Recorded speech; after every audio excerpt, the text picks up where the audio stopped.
Saudara-saudaraku yang terkasih, selamat berjumpa di Renungan Harian di channel Katolik kita.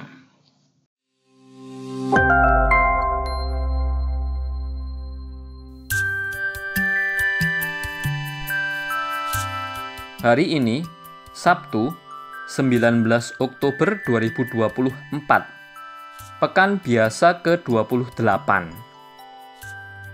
Bacaan pertama. Bacaan diambil dari surat Rasul Paulus kepada jemaat di Efesus, bab 1, ayat 15 sampai dengan 23. Saudara-saudara, aku telah mendengar tentang imanmu dalam Tuhan Yesus dan tentang kasih-Mu kepada semua orang kudus.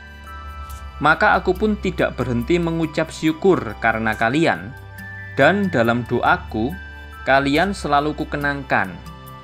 Kepada Allah Tuhan kita, Yesus Kristus, yaitu Bapa yang Maha Mulia, aku mohon supaya kalian diberinya roh hikmat dan wahyu untuk mengenal Dia dengan benar, supaya Ia menjadikan mata hatimu terang, agar kalian mengerti pengharapan apakah yang terkandung dalam panggilannya, yaitu betapa kaya kemuliaan yang dijanjikan akan diwarisi oleh orang-orang kudus, dan betapa hebat kuasanya bagi kita yang percaya.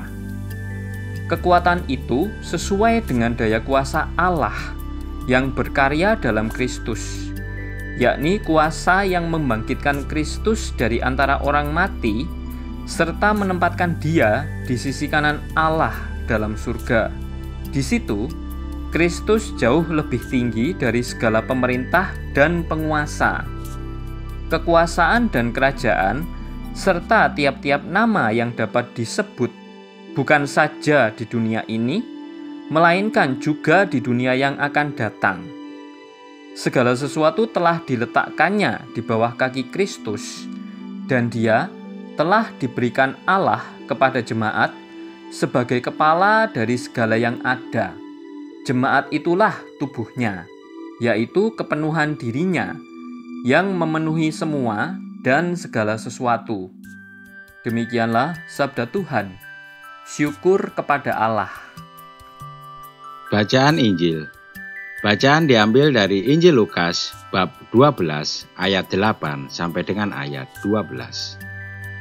Sekali peristiwa, Yesus berkata kepada murid-muridnya, "Setiap orang yang mengakui aku di hadapan manusia, Anak Manusia juga akan mengakui dia di depan malaikat-malaikat Allah. Namun orang yang menyangkal aku di depan manusia akan disangkal di depan malaikat-malaikat Allah. Setiap orang yang mengatakan sesuatu melawan Anak Manusia, ia akan diampuni. Namun siapa yang menghujat Roh Kudus, ia tidak akan diampuni.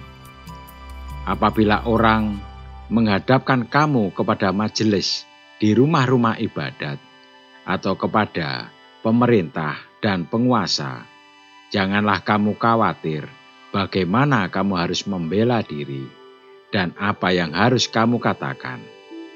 Sebab pada saat itu juga Roh Kudus akan mengajar kamu apa yang harus kamu katakan." Demikianlah sabda Tuhan. Terpujilah Kristus. Saudara-saudariku yang terkasih, dalam perjalanan menuju Yerusalem, Yesus memberikan gambaran tentang menjadi pengikutnya, terutama berkaitan dengan penghakiman. Dua sikap yang dapat muncul, yaitu mengakui atau menyangkal Yesus. Siapa yang menyangkal, ia pun akan disangkal. Dan siapa yang mengakui Yesus, maka Roh Kudus akan dicurahkan untuk memberikan pembelaan. Keterus-terangan dan kesetiaan sebagai pengikut Yesus menjadi salah satu kunci pokok dalam keselamatan. Pengakuan iman menjadi masalah yang tidak mudah ketika dihadapkan pada persoalan yang mengancam hidup kita atau ketika menjadi Kristen itu tidak mendapatkan penerimaan.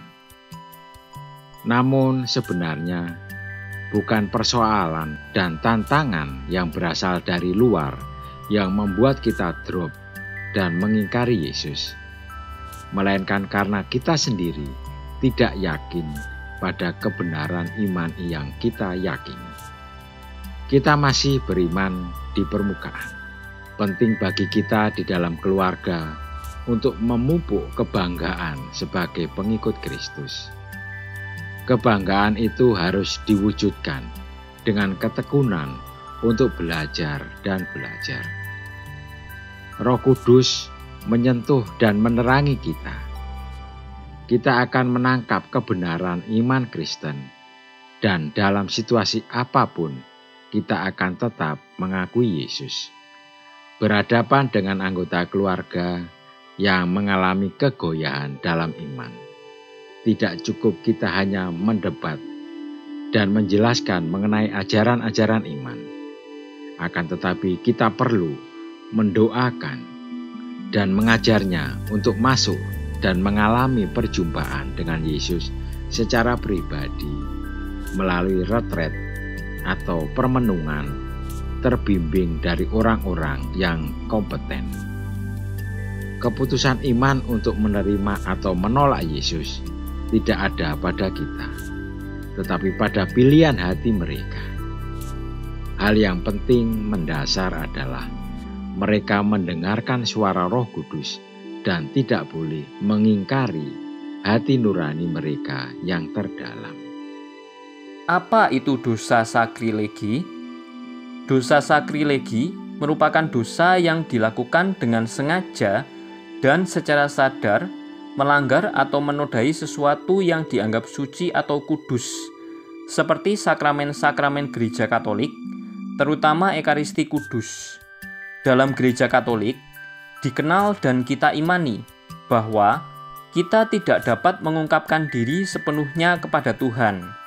Maka, kita membutuhkan sarana dan simbol agar pengungkapan diri dan iman itu dapat mencapai kepada Tuhan. Dosa sakrilegi dimasukkan dalam dosa berat. Dosa sakrilegi tidak hanya merugikan diri sendiri, tetapi juga merusak hubungan dengan Allah dan komunitas iman. Marilah kita berdoa.